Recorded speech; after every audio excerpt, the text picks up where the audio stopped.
গ্রামবাসীর দীর্ঘদিনের দাবি পূরণ করতে চলেছে ত্রিপুরার প্রাণী সম্পদ বিকাশ ও মৎস্য দপ্তরের মন্ত্রী সুধাংশু দাস।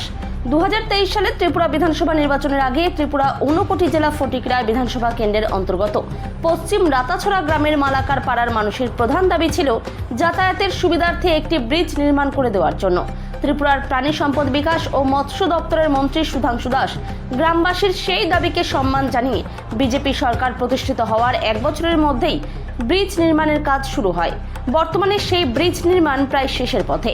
আজ গ্রামবাসী এবং জনপ্রতিনিধিদের সাথে নিয়ে নির্মীয়মান ব্রিজের কাজ পরিদর্শন করেন মন্ত্রী সুধাংশু দাস।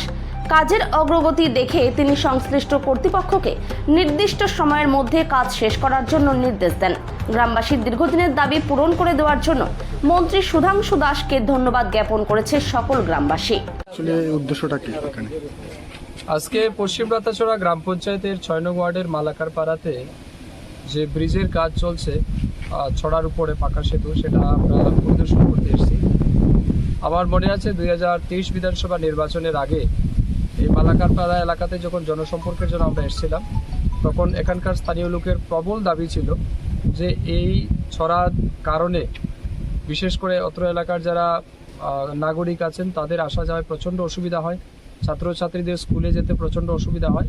তো তাদের মূল দাবি ছিল যে আমাদের এই পাড়ার যোগাযোগ সম্প্রসারণের ক্ষেত্রে এখানে একটা পাকা ব্রিজ নির্মাণ করতে হবে। সেই তাদের দাবিকে সম্মান জানিয়ে আমি সেদিন বলেছিলাম তাদেরকে যে আমি 23 নির্বাচনের পরেই এই ব্রিজ নির্মাণ করে দেব, এবং যদি ব্রিজ নির্মাণ করতে না পারি কোনোদিন আর ভোট চাইব না আপনাদের কাছে। সেটাকে সম্মান দিয়েই আমরা এই ব্রিজ নির্মাণের কাজ গত 8-9 মাস আগেই শুরু হয়েছে, এখন প্রায় সমাপ্তির পথে। আরও আগামী 1 মাসের মধ্যে আমরা সেটাকে উদ্বোধন করতে পারবো।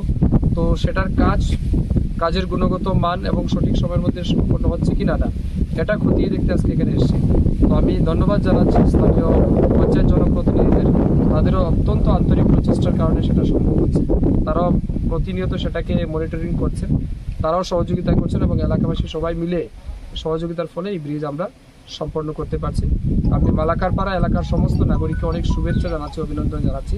তাদের দীর্ঘদিনের যে দাবি সেটা কিন্তু ভারতীয় জনতা পার্টির নেতৃত্বাধীন সরকারের সময় সফল হচ্ছে, এবং সেটা কিছুদিন পরেই তাদের জন্য উন্মুক্ত করে দেওয়া হবে। এই ব্রিজের জন্য ব্যয় কত টাকা হয়েছে?